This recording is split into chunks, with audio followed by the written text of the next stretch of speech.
Make sure this is recording. Having some internet problems this morning.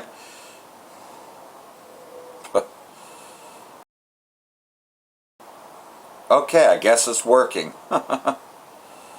Alright, Shalom. First and foremost, I'd like to give all praise to Yahweh, Ba'Hashem, Yahweh Shai, Ba'Hashem Rakakadash, double honors, the elders and apostles of Great Millstone, who are teachers of the truth and sincerity, and shout out to the Akims out there in the four quarters of the earth to proclaim his truth.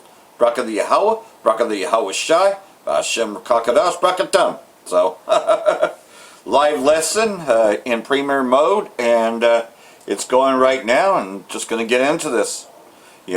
Epstein files are out, and Esau's being exposed, as if we weren't doing enough exposing on the corner. Now he's telling on himself, and these files reveal all.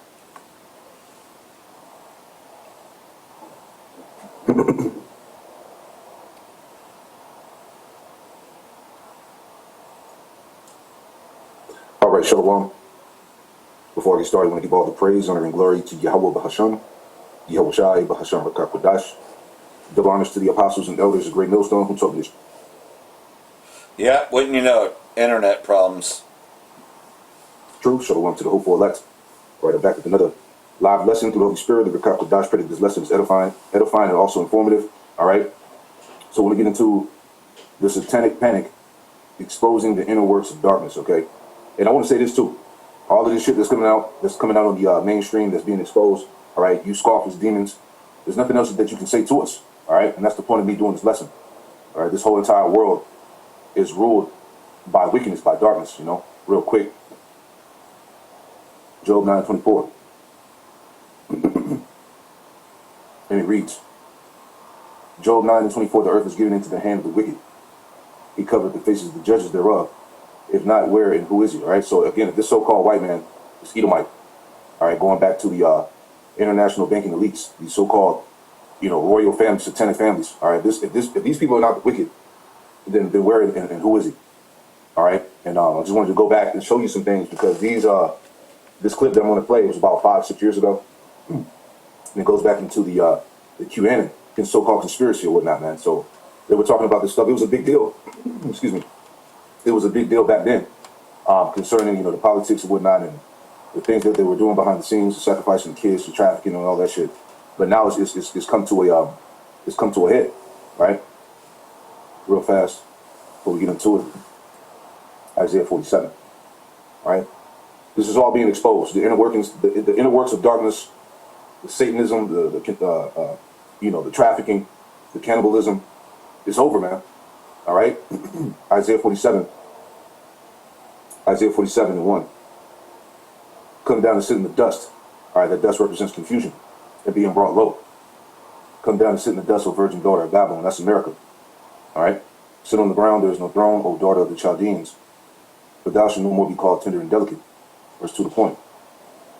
Take the millstones and grind meal, uncover thy locks, make bare the leg, uncover the thigh, pass over the rivers. All right, this is what we're commanded to do. We're commanded to fully expose this place, man, to make it bare.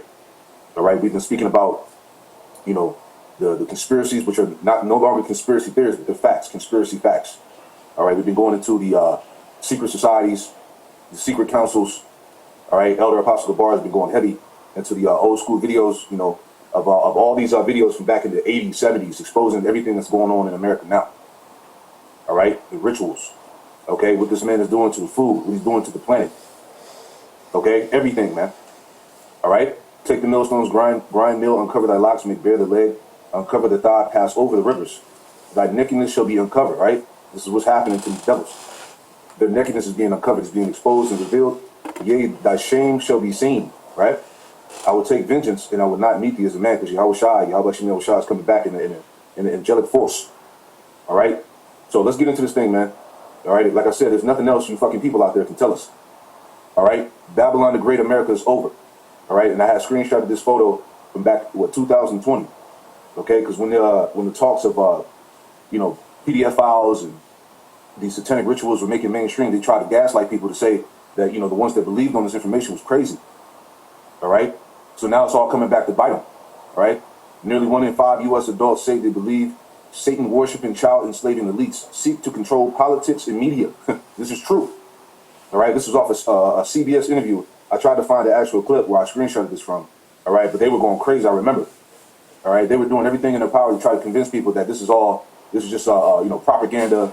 All right, it's just conspiracy theory. You know, these people are crazy, right? Yeah, like Eyes Wide Shut movie. This was a big deal. And then that director mysteriously got killed. All right, people were watching videos at home. They were doing research and they found out the truth. All right, so hey, remember how they tried to spin it? I got it right here because I saw this earlier today. I want to play this first, right? Y'all remember this? That you guys are attacking us and making us look like we're crazy when we're just trying to save some fucking children pisses me off. These films are created out of moral panics, they're created out of bogus statistics, they're created out of fear, and with something like Sound of Freedom, it specifically is looking at QAnon concepts of these child trafficking rings that are run by the high-level elites. For some reason, the entire media is smearing this movie as a dangerous conspiracy theory. That you guys are attacking us and making us look like we're crazy when we're just trying to save some fucking children pisses me off. And the conspiracy theories continue to spread. Now, children cannot believe Martian Hollywood repeating baseless claims. What's going on with Tom Hanks? So you guys want me to explain everything to that? Dude, it's all suspicion. That's suspicion. Hey, you saw the sign, right? What did it say? Peterwood. Right, let me go back. You know? There you go. See? This was major 5-6 years ago, man. Right? They tried to quell it down by labeling everybody, crazies, man. So-called conspiracy theorists. Right? And look at it now. Look what's going on right now. You know? It's a wrap. So you guys want me to explain everything to that? Dude, it's all suspicion. That's suspicion. How do you know? Tom Hanks, how do you know? You're saying that they're not. We're an impasse thing. We're looking at the same thing. You don't understand. Yes. You don't know that. How do they get to that position of power? Haven't reached out to Caviezel for comments. Look, why does this all matter, guys? Well, you can see it there. People are showing up on the street about this thing. You saw a comment in Caviezel, which was also the target of conspiracy theories. One man showing up a few years ago. So these crazy conspiracy theories have real consequences. Absolutely. They're so obviously just absolutely nuts. They really are. Why is it then they continue to do it? Yeah, I think particularly over the past year, because with lockdowns, etc., all of us are spending so much more time online. All of us are on Facebook all day, and that's where a lot of this stuff is spreading. But also, you can see people have an incentive to push this sort of stuff as well. You see those small dollar donations. There you go. It's a quick clip. So yeah, hey, this was a big deal, man. All right, real fast. Let's go to Luke 12. We're gonna keep riding this, man. All right, this man's going down. All right, Luke 12:2. For there is nothing covered that should not be revealed, neither hid that should not be known. All right, the America, all right, is being ruled over by a satanic cult, man, Satanists. All right, going back to the damn elites, international banking elites. Okay, it's over, man. Everybody's corrupt. Your politicians, your Hollywood stars, they're all in bed with each other, man. You know, and we got more to get on that too. Here's another one. Ecclesiastes was 12 and 14, and we'll get into the main video in a minute because the video is entitled "Satanic Panic." All right, it was a quick little video I found, a nice little gem. All right, to put out there, man. I was like, oh yeah, we got to put this out. This is Ecclesiastes 12 and 14. It says, "For Yahweh Shai shall bring every work into judgment with every secret thing, whether it be good or whether it be evil." All right, everything is being brought forth. All right, you know, I spoke about the inquisition of the wicked, man. That word inquisition going back into a thorough investigation, a report. All right, in-depth research. That's what's going on against the wicked, man. These Edomites. Okay, all their secret councils, all right, the cults. Okay, the satanic, the cult works, hidden wickedness, spiritual darkness, everything, man. All right, it's all being brought to the forefront, man. Before the judge, right? Let me get one more before we go to it. Job 12 and 22. All right, this is Job 12 and 22, and it reads, it says, "He discovereth deep things out of darkness, and bringeth out to light the shadow of death." All right, the Most High is exposing everything. Nothing remains hidden. Is the point. All right, so let's get into the main video here. You know, because hey, this is heavy stuff, man. All right, it's over for America. All right, so this video is entitled. This came out 5 years ago. 582,000 views. It says, "What is the satanic panic?" All right, listen to this. This shit is crazy. All right, this stuff that's being exposed now in 2026 has been going on from the 70s, 80s, 90s. Right? Let's get into it. Back in the 80s and early 90s, a wave of troubling accusations swept across North America. View and intense scrutiny on the activities of satanic cults. Stories of devil worship and satanic cults corrupting young minds. Unbelievable crime at the hands of satanic cults. There were terrifying tales of secret satanic cults bent on tormenting and corrupting the young. Heavy metal music had hidden satanic messages. Possibly satanic messages on some rock music recordings. Games like Dungeons and Dragons were luring kids to devil worship. And it got even stranger. Allegations of physical and sexual abuse of children at a babysitting service, the dark world of ritualistic child abuse. There's a widely held opinion that what The dark world of ritualistic satanic abuse. This was back then. All right? 70s, 80s. Right? happened at the daycare was the devil's. Possibly satanic messages on some rock music recordings. Games like Dungeons and Dragons were luring kids to devil worship. And it got even stranger. Allegations of physical and sexual abuse of children at a babysitting service, the dark world of ritualistic child abuse. There's a widely held opinion that what happened at the daycare was the devil's handiwork. Underground networks of Satanists were infiltrating daycares and preschools to physically and sexually abuse children in occult rituals. They were infiltrating daycares and preschools, man. The same shit that's going on today. All right? Daycares, preschools.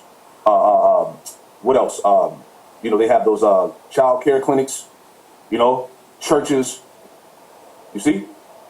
Esau's obsession with kids. All right? We talked about that at camp. All right? You see what's going on with the Epstein files. All right? What they're doing to the children. Back when Biden was in office, all right, they were pushing the whole transformism shit heavy on the children. Right? The changing of sex. All right? Children having the ability to, just to remove their private parts without their parents' permission. It was a bunch of crazy shit, but it's all about the kids, man. All right? They're merciless murderers of children. Right? Were infiltrating daycares and preschools to physically and sexually abuse children in occult rituals. Much of what fueled the panic was not real. These claims led to a wave of high-profile criminal trials in the US, Canada, and beyond.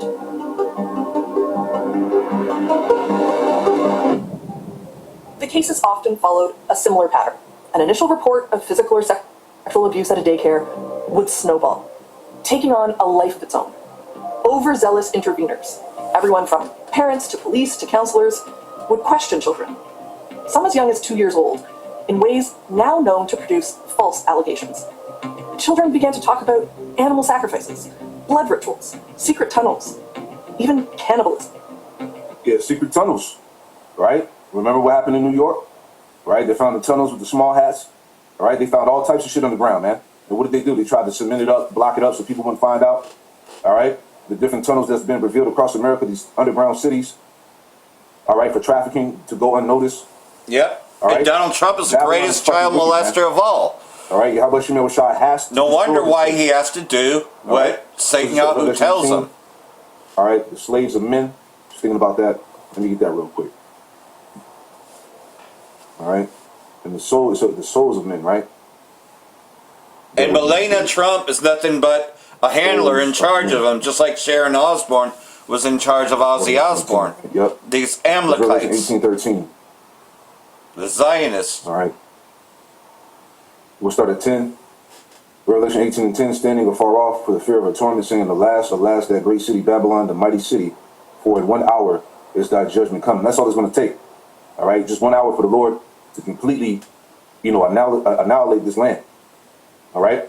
Better known as the It lake says, of verse fire. 11, and the merchants of the earth shall weep and mourn over her. But no man buyeth their merchandise anymore. The merchandise of gold and silver and precious stones and of pearls and fine linen and purple and silk and scarlet and all fine wood and all manner of vessels of ivory and all manner of vessels of most precious wood and of brass and iron and marble. The point, verse 13, and cinnamon and odors and ointments and frankincense and wine and oil and fine flour and wheat and beast and sheep and horses and chariot and slaves and souls of men. All right, that's what goes on here, man. Okay, the trafficking, slavery, and child trafficking is just another name for slavery. That's all it is. All right. Joel 3:3, and they have cast lots for my people. All right, going back to the times of slavery, the auction blocks. All right, same things they're doing now. All right, because now the auction blocks now are the coded websites. Okay, where they're selling, fucking pizza and chairs and hot dogs. All right, for fucking $18,000, $20,000. We'll get into that in a second. But that's kind of like the auction blocks now. Yeah. All right, how they sell these kids secretly on these sites. And they have cast lots for my people. They have given a boy for Sound a of Freedom movie goes into that too. All right, sex slave. All right, and I made reference before when you watched that movie. It wasn't really a movie; it was a documentary. of Goodbye Uncle Tom. All right, and they showed you that, man. How these Edomites were using boys. They were sexually abusing boys. They had them painted up. They put makeup and lipstick on them, eyeliner. They had them, parading around naked and shit like that. All right, what's changed from then and now? And I've given a boy from Harlem sold a girl for wine that they might drink. See, so these things have not changed. All right, let's go back. Not to rant. On a life of its own. Overzealous interveners, everyone from parents to police to counselors, would question children, some as young as 2 years old, in ways now known to produce false allegations. Children began to talk about animal sacrifices, blood rituals, secret tunnels, even cannibalism. Police would lay charges, prosecutors would take them to court, and the media would report uncritically on what seemed to be a growing threat. Authorities searched frantically for evidence of an apparent ritual abuse epidemic across North America. Some cases would fall apart at trial or during appeal. Others resulted in wrongful convictions. Many of the accused spent years in prison, while others faced financial ruin and damaged reputations. As it turns out, the Satanic Panic may have its origins in Canada. When asked about the spark that set off the hellfire, many experts point to this book, Michelle Remembers, published in 1980, written by Canadian psychiatrist Lawrence Pastor and his former patient, Michelle Smith. The book provided a template for the allegations of satanic ritual abuse that followed. Pastor claimed he helped Smith recover repressed memories from her early childhood of a terrifying initiation into a secret cabal of Satanists operating near Victoria, British Columbia. They would put me in cages, they would sacrifice animals, they would have a lot of candles and chanting and bizarre things I had never seen. Did people think this was a fantasy, that you'd made this all up, it was such hocus pocus that it couldn't possibly have happened? Well, I was one of the first to stand up and start to recount these kinds of things and to bring it publicly. There was no evidence or witnesses to Smith's account, yet Pastor presented the book as a true story. The hard evidence is difficult to find because if a child is sacrificed, that child's body isn't going to be left. If it's an Orthodox satanic cult, they're going to burn the body and they're going to eat it during ceremony, so they'll leave no evidence around. God damn, bro. God damn. Are you listening to this? And this is what we said. Let me get that, right? This is what we said. The hell with you fucking niggas out there, bro. You got everything to say about us, but when it comes to this information and these fucking Edomites, you niggas are quiet, man. That's why the Lord gonna get rid of you 2/3 niggas too. All right, the selective outrage. Yep. Right? Because you want to pray. you condone it. Man. You condone it by not speaking against it. Right women. Right? This is Psalm 94:16. Who will rise up for me against the evildoers, or who will stand up for me against the workers of iniquity? Who's doing that, man? The fucking Christian church ain't saying nothing about this, man. These are the Israelite camps. They ain't saying shit about this, right? And you're supposed to be calling this shit out. You're supposed to be exposing it. You're supposed to be exposing the works of darkness, man. Let me get that.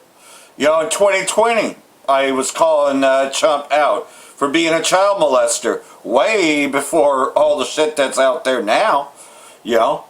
Was I just talking shit just to talk shit, or did the Most High reveal how wicked these people are? I mean, Oprah Winfrey, etc. In fact, Oprah Winfrey is exposed as you keep getting into this, but we'll get back to that because a little distraction here, but another sellout just died. U.S. Civil Rights leader Jesse Jackson dies at age 44. Civil rights leader and U.S. presidential hopeful died peacefully on Tuesday, his family said. Yeah, because he once was running for president, and, he did suck up a lot to Obama, right along with the other one, Reverend Al Sharpton. But this guy was a total sellout, didn't care at all about Israelites, but pretended to, right? Because he wouldn't tell you that you're an Israelite, for one. He'd just tell you that you're black. United States Civil Rights leader, Reverend Jesse Jackson, died peacefully at age 84. His unwavering commitment to justice, equality, human rights, yeah, they tell you that. They tell you the same about, of course, Martin Luther King, but, none of them really told you who they were. Close associate of civil rights icon Martin Luther King, I was just mentioning. Baptist minister, twice ran for Democratic presidential nomination, spent decades advocating for the rights of black Americans, He'll just tell you you're a black American, but that's about it. So, like everything else, though, yeah, you got this distraction here. He wasn't no leader. He ain't Apostle Tahar. He's fuck. You know, he doesn't tell you nothing. You know, it just made you believe that the so-called white man was your friend. He ain't your friend. He's a fucking child molester, and he wants to rape and kill each and every one of you, and is still doing it. No clear path to ending the partial government shutdown as lawmakers dig an overnight DHS oversight. So like everything else, so still, Department of Homeland is still closed, and so is TSA. Lawmakers in the White House offers no signs of compromise in their battle over oversight of federal immigration offices, aka ICE, which led to the pause in funding for the Department of Homeland. Partial government shutdown began Saturday after congressional Democrats and presidential Trump's team failed to reach a deal on legislation to fund the department through September. So, like everything else, so, you know, they're saying that ISIS needs to be unmasked, you know, same thing. So here we go. Here's what it's going to impact. Now, I think I played this before, you know, but we'll play it again. Just for... Stopgap might end this way. We knew, Carl, and I don't think for a lot of us who have been watching negotiations in the last 2 weeks, this is a surprise. You know, of course, the core of this shutdown fight, it's been over reforms to ICE, but it really is ISIS. Other agencies under the Department of Homeland Security that are going to be feeling the brunt of this targeted shutdown. TSA agents, let's start there. They're going to be going without pay starting tomorrow. Now, unlike the last major shutdown, we should note that the FAA will be paid. They're under the Department of Transportation, so flight landings, takeoffs, they're not as likely to be impacted. But if you're planning to travel in the near future, get to the airport early. You got 95% of TSA agents that are required to work without pay. And as previous shutdowns have showed us, as the shutdown drags on, higher numbers of those agents have called in sick, lines have gotten longer. But it's not just TSA. You also have FEMA. They're also funded under DHS, as is the Coast Guard, the Cybersecurity and Infrastructure Security Agency, and the U.S. Secret Service. All of those expected to be impacted. Of course, exactly how bad things get, it's all going to depend on how long the DHS will be shut down for. And at this point, that's just not clear. Senate Majority Leader John Thune, he told reporters yesterday that progress is being made in discussions between the White House and Senate Democrats. Yeah, that's but the progress is not enough for Thune to decide to keep his members here over the weekend. And both the Senate and the House are out of session next week, with lawmakers being warned they could be called back to D.C. at any time if an agreement is close, but also means that we're likely to go the rest of the week without seeing DHS funding.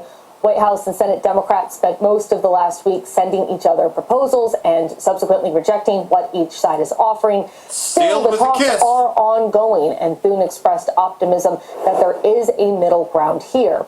Among Democrat asks are more identification for officials, an end to racial profiling, and to update the use of force policies, among some other things. And we'll just be keeping a close eye on these negotiations. Like, take your fucking mask off, you fucking pig. Is shuttered for. Show your face, you fucking coward. We're getting some new dates on SCOTUS decisions. I think a week from today is one of them, and then a couple days the following week. After the Canada vote this week, are we going to see sort of a rolling series of Democrat-led referendum on affordability and tariffs?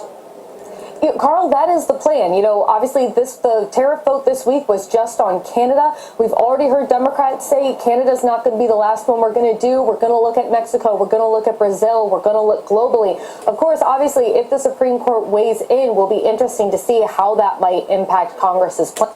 Yep, so like everything else, so it's shut down. Babylon the Great has fallen. But, hey, speaking of FEMA, which is not getting funding during the shutdown, right? Trump calls FEMA to respond to sewage disaster in Potomac River.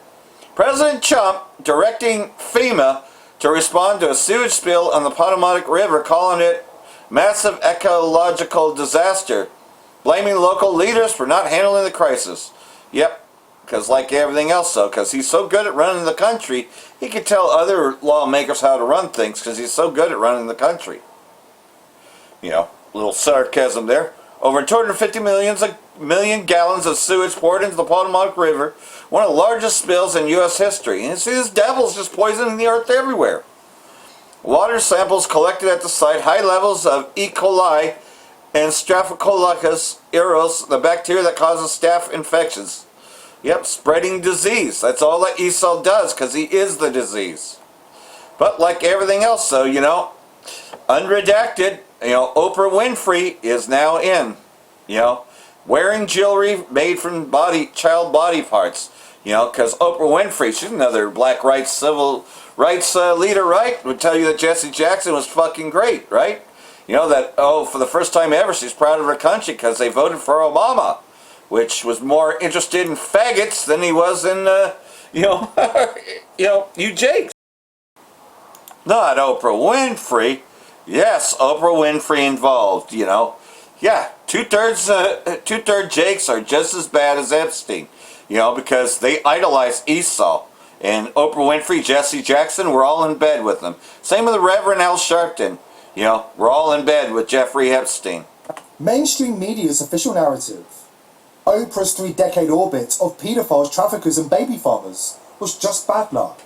A string of unfortunate coincidences. Unfortunately for Oprah, the Epstein files have blown open an entire grotesque subculture of trafficking, consumption and depravity on an industrial scale. Hundreds of high-level elites and major companies. Both sides killing you, fucking wicked. And according to Epstein files, it's gonna kill every last one of you. One name connects them all. Oprah Winfrey, the daytime TV queen trusted in millions of homes, now faces explosive accusations from multiple Epstein survivors. They call her the broker, allegedly trafficking vulnerable children to the world's most powerful men, then keeping cruel mementos of their suffering.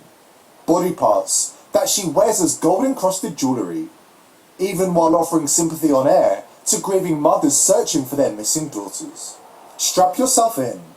This one goes from 1 to 100 very fast, and we're not slowing down for anyone.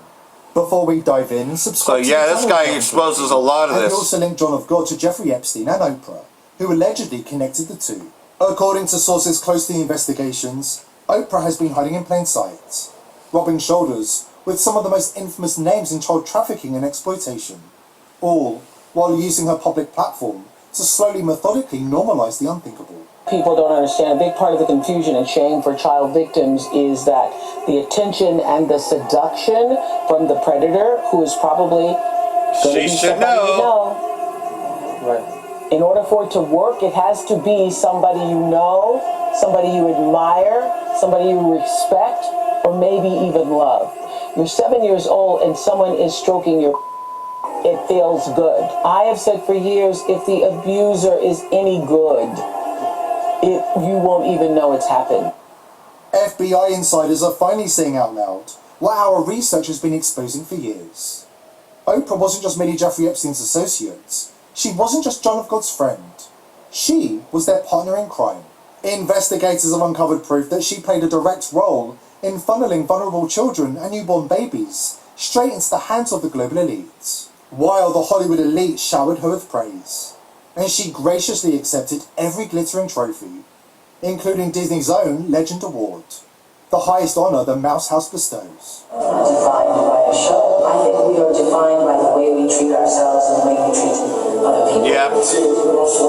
All these people are pedophiles, and so is Obama, by the way. That'll come out later. The fact that you're there matters. This is no accident. All while she was quietly orchestrating something far more sinister behind the scenes.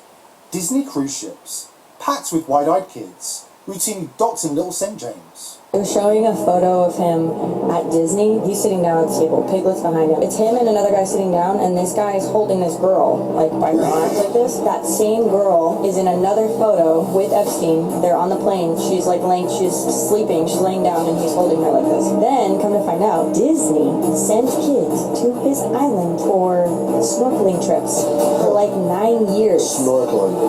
And their cruise ships made stops at his island all the time. Coincidence? At this point, who'd even believe that? This isn't some random association. This is organised. This is RICO-level conspiracy. Industrial-scale crimes against the most innocent among us. And they didn't stop at private islands or desert ranches. Oprah and Epstein weaponized their access to the highest levels of power, turning boardrooms into extensions of their network. Here are some brands that were found in the Epstein files. Life Touch, the brand that takes 90% of our school pictures and also facilitates JCPenney photos. Yeah, they basically been giving our pictures up so it could be a catalog for these predators to look through so they could see what kids they want. Wayfair was mentioned just short of 400 times in the files. So yes, y'all were completely right, and it was not a conspiracy theory when everyone was saying that Walmart and Wayfair are listing shoes and furniture at $100,000 price tags with the names of real children that were missing. It was not a conspiracy. They were really doing that. Victoria's Secret, Bath & Body Works, White Barn, and Pink. They're all owned by Les Wexner, and he is in the Epstein files. It's everyone. The Epstein files reveal that he purchased Wayfair furniture for his close friend Woody Allen. Nothing to see here, folks. And then there's the bombshell from Epstein survivor Juliette Bryant. Someone who lived the horror, was trafficked, drugged, and imprisoned across his properties. She reveals Epstein didn't just know Oprah, he bragged to insiders that he held a controlling stake in the OWN network. And Oprah's entire media empire was just another cog in the elite blackmail and control machine. For those who are following the money, this is a rabbit hole to go down. People must just watch the movie The Island. It explains it all. But then also another branch of that could be taking eggs from women. You know, because if these bastards really do drink adrenochrome and kill children, it would make sense for them to have their own farm of children, and then it would make sense for them to take eggs.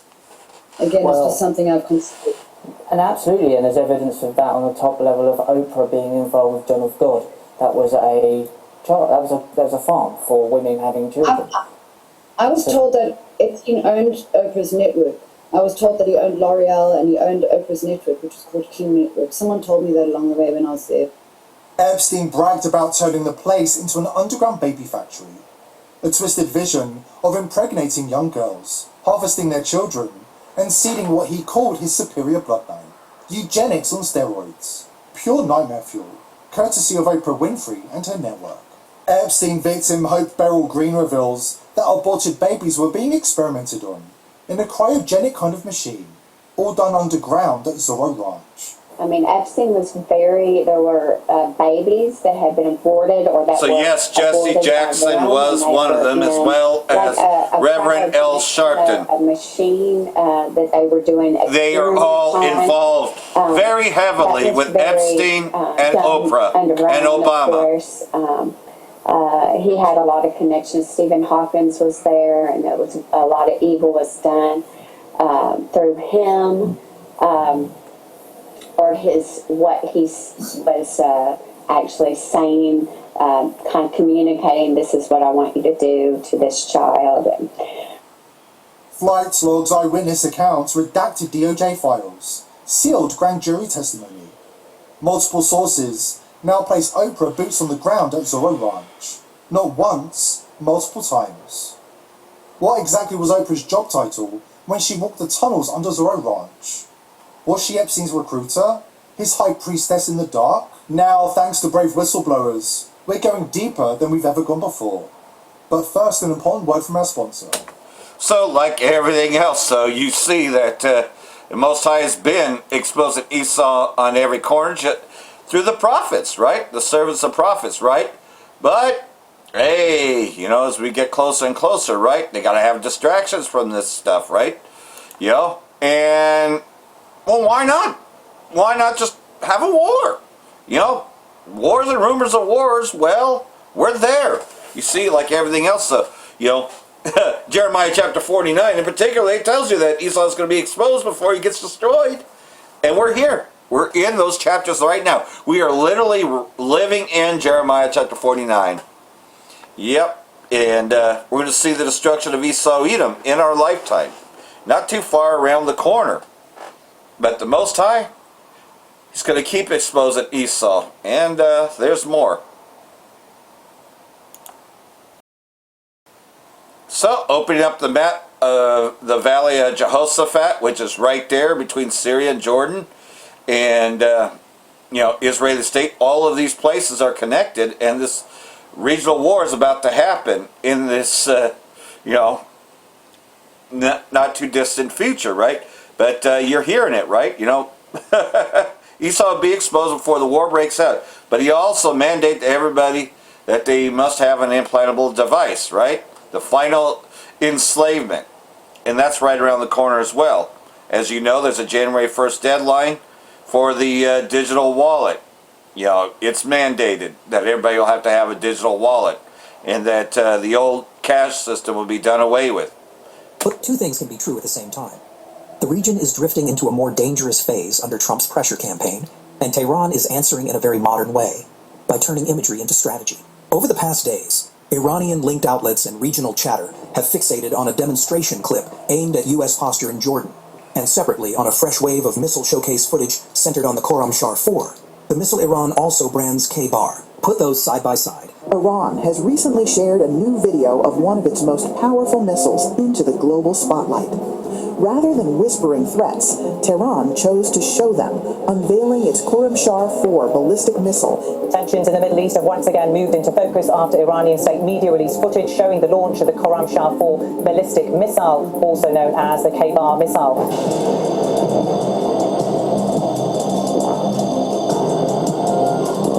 And you can see the message Iran wants audiences, especially Washington, to absorb. We're watching where you stage power, and we're reminding you what we can launch back.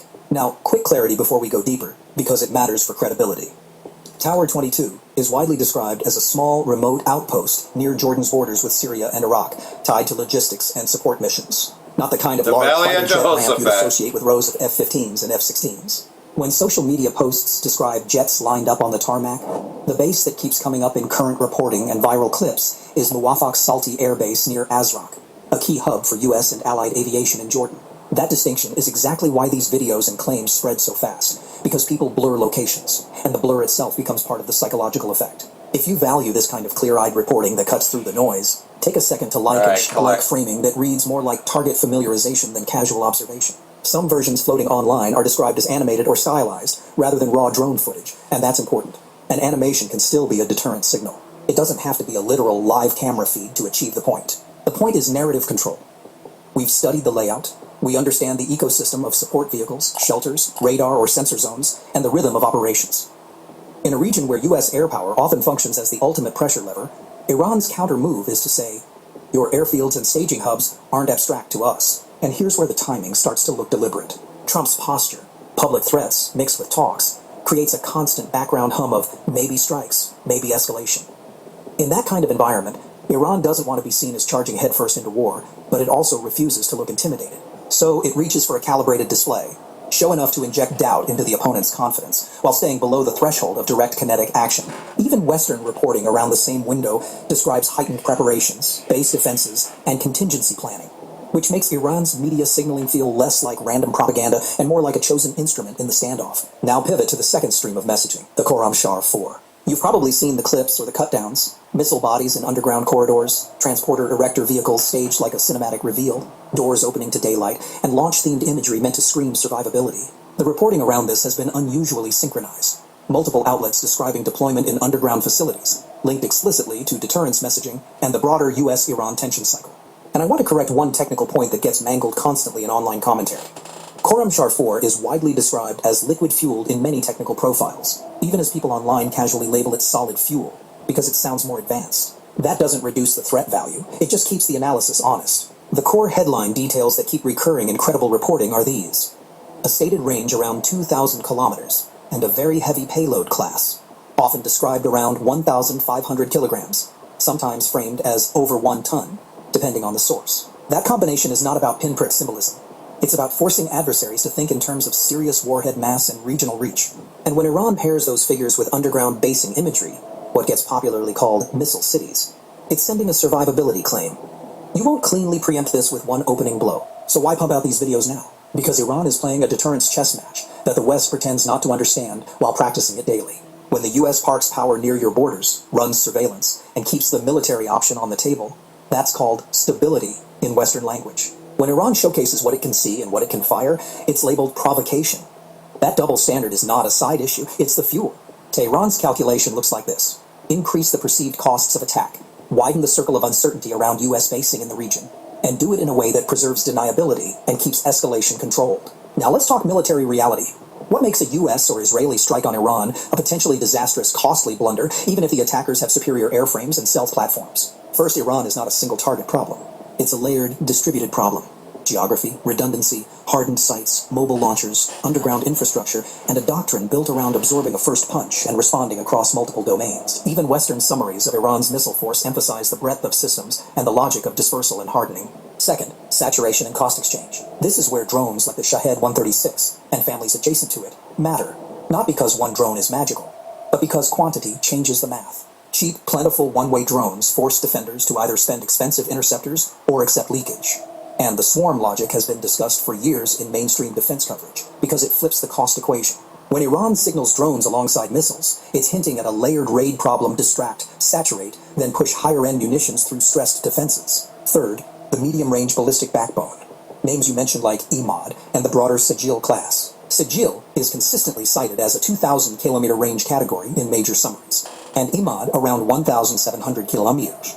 And those figures matter because they frame what Iran can hold at risk across the region, including critical bases and infrastructure nodes. Iran doesn't have to win in the Hollywood sense. It has to make the war politically and economically unbearable for the attacker and for the attacker's regional partners. Fourth, the hypersonic narrative, Fatah. Iran's own presentation of Fatah leaned heavily on speed and maneuverability claims, and even when Western analysts urge caution about exaggerated performance, the strategic point remains. Iran is investing in systems designed to complicate interception and compress decision time. When a defender has less time to classify, track, and engage, mistakes rise, interception efficiency falls, and the attacker's confidence in a clean operation starts to erode. Fifth, the missile cities and underground basing theme. Whether every tunnel clip is exactly what it claims to be is almost secondary to the deterrent purpose. Iran wants to anchor a belief that its retaliatory forces are survivable. Survivability is what keeps deterrence credible. If an adversary thinks they can decapitate your response in the opening minutes, they're tempted to roll the dice. If they believe you can still fire meaningful salvos after absorbing strikes, they hesitate. That hesitation is the space Iran tries to create for diplomacy on its terms, or at least for avoiding a war it didn't choose. Here's the clean way to understand Iran's signaling. Iran uses named systems as brand markers for capability bands. Some are about range, some about payload, some about survivability, some about precision narratives, some about saturation.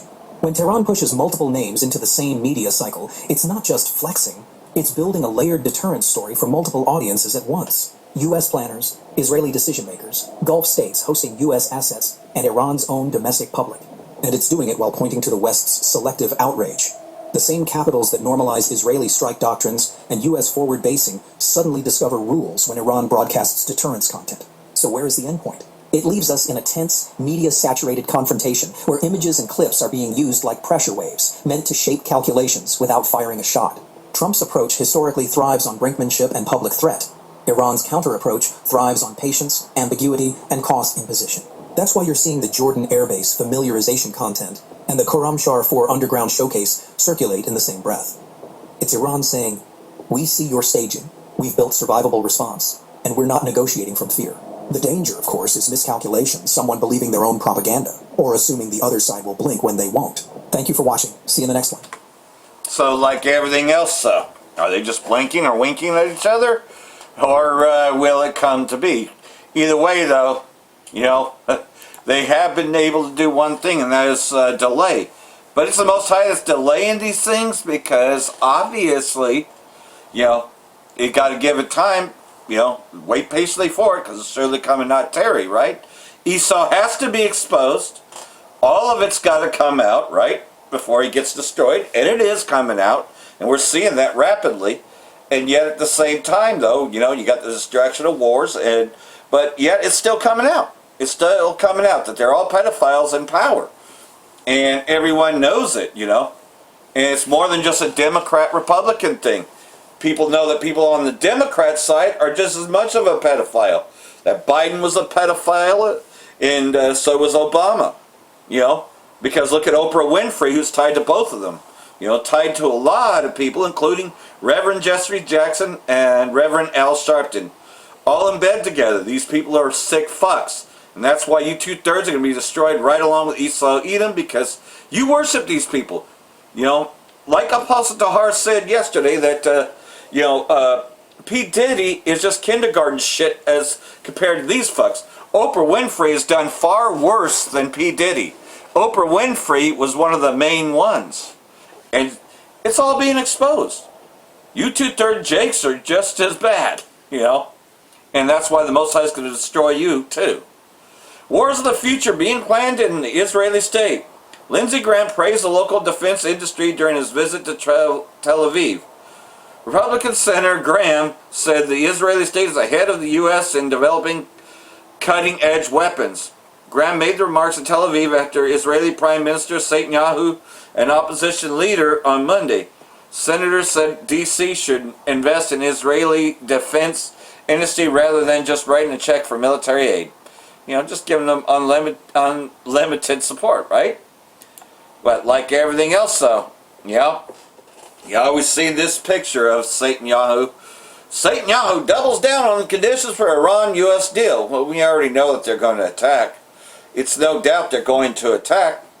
But, we'll see how long it gets put off, Because like everything else, though, Iran is not going to collapse, and the nuclear war cannot happen until they mandate the MOTB, which means that they got to speed that up, So, with a partial government shutdown, with all these other things happening, they're still going to pull something off. Some sort of false flag's got to happen in order for them to just say that the cash is gone.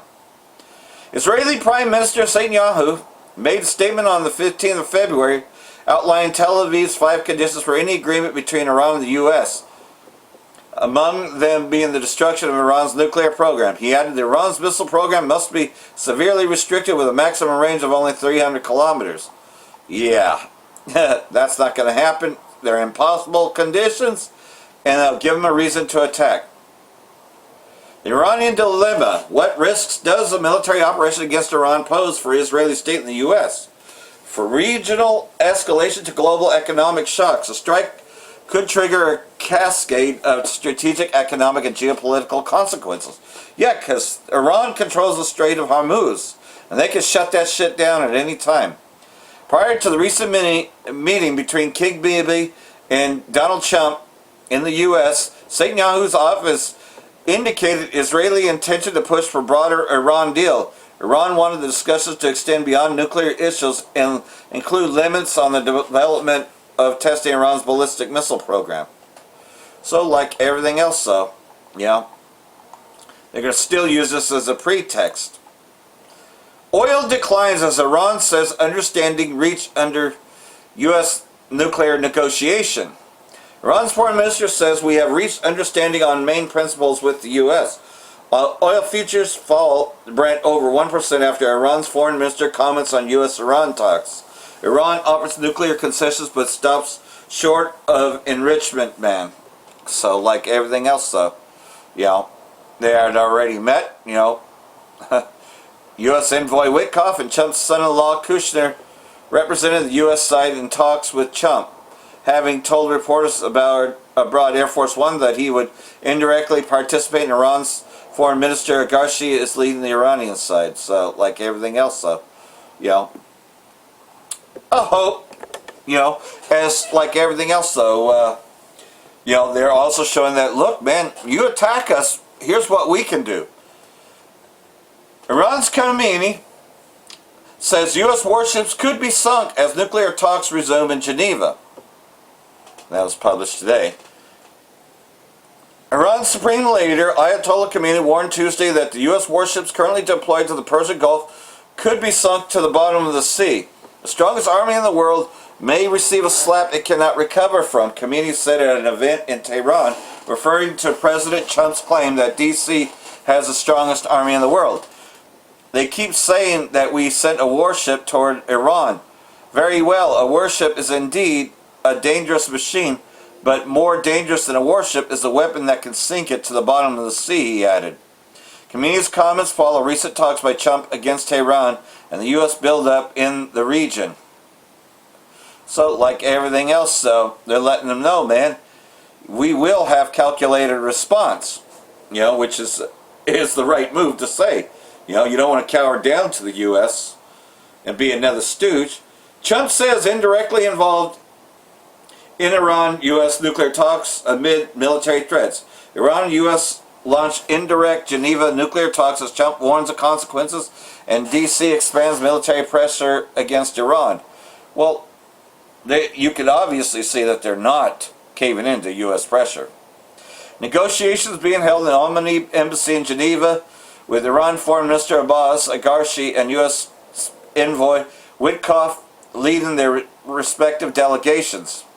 Talks follow an initial round held earlier this month in Muscat and are expected to delve deeper into the core disputes surrounding Iran's nuclear program and sanctions relief amid U.S. threats of intervention. So, yeah. They may want to recalculate their options, but I think they're still doing it. Second round of indirect Iran-U.S. nuclear talks opens in Geneva. That's all going on today. It is clear that the negotiations will be about the nuclear issue, Iran's foreign ministry, because she said moments before the start of talks. He noted that the format of the talks would mirror the talks of Muscat on Monday. You know, pretty much saying the same thing. So, we'll play this, because that's a better way. Iran's top diplomat says he has traveled to Geneva with real ideas to achieve a fair and equitable nuclear deal with the US, as the two countries are set to...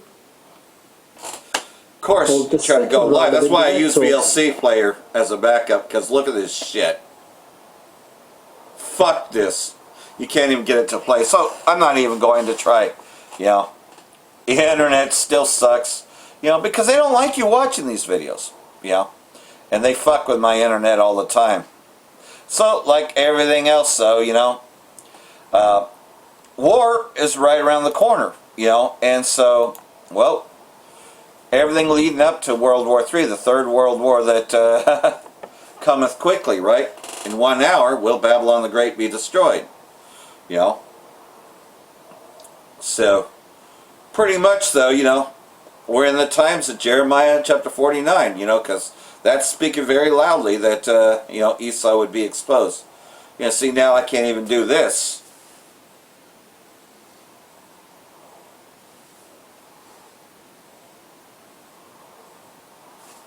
Slovakia, give me a minute. So here we are, you know, we're in the time that Esau's being exposed. And the Most High sends his prophets to expose them. That's how the Most High gets down. Jeremiah chapter 49, verse 10. I have made Esau bare. I've uncovered his secret places. You know, these secret islands, you know, Disney cruises, etc. These places that they rape and maim children. Every one of them is a pedophile.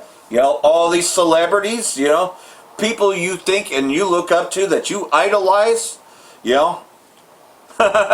You know, especially the bigger ones that talk about so-called black rights and all that are the worst. They're the worst. Oprah Winfrey is one of the worst ever. Next to Jesse Jackson and, you know, I think the Most High took him out, to be honest with you. With everything that's been going on lately, you know, Most High had to have taken him out because look at everything else that's coming out, that's transpired.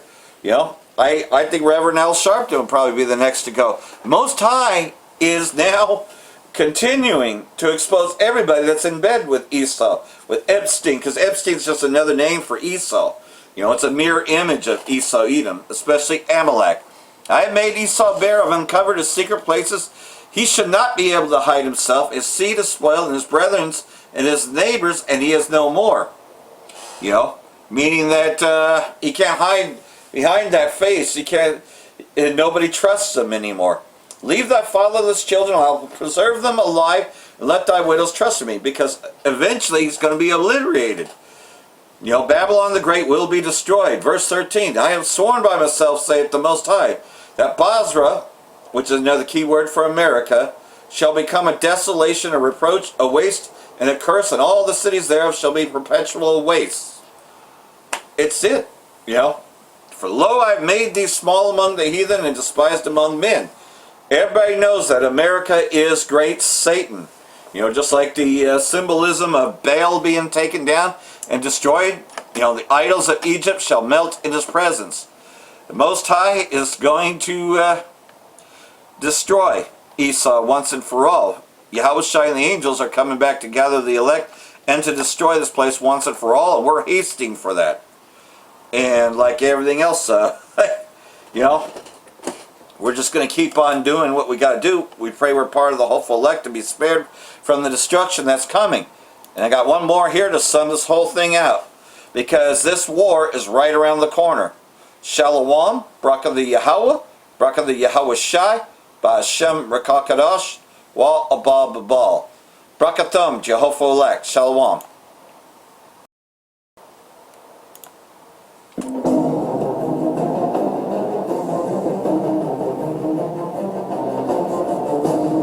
Yep, it's right around the corner.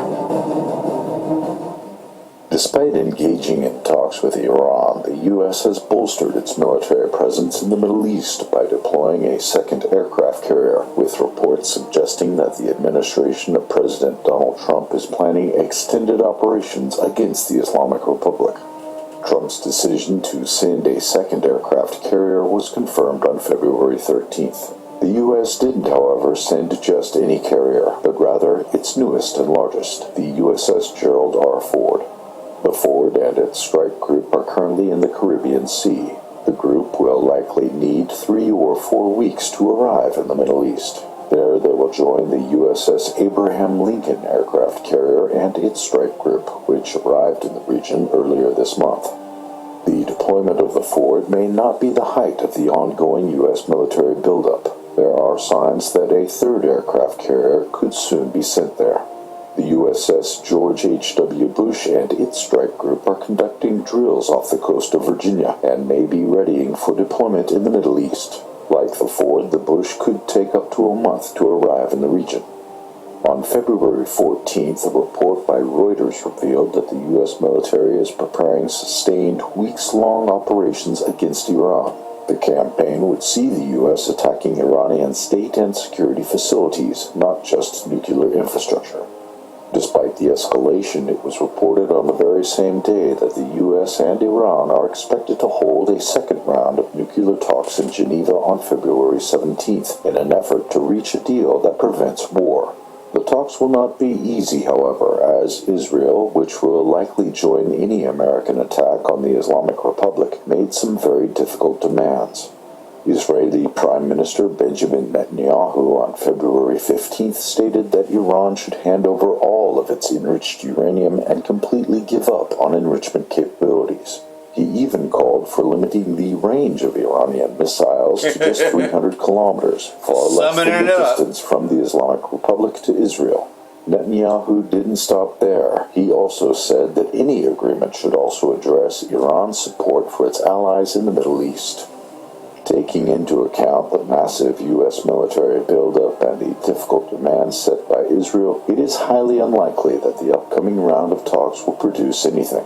The U.S. is likely attempting to deceive Iran and calm down some of its allies in the Middle East who are worried about a regional war. Nevertheless, it may already be too late to avoid such a war.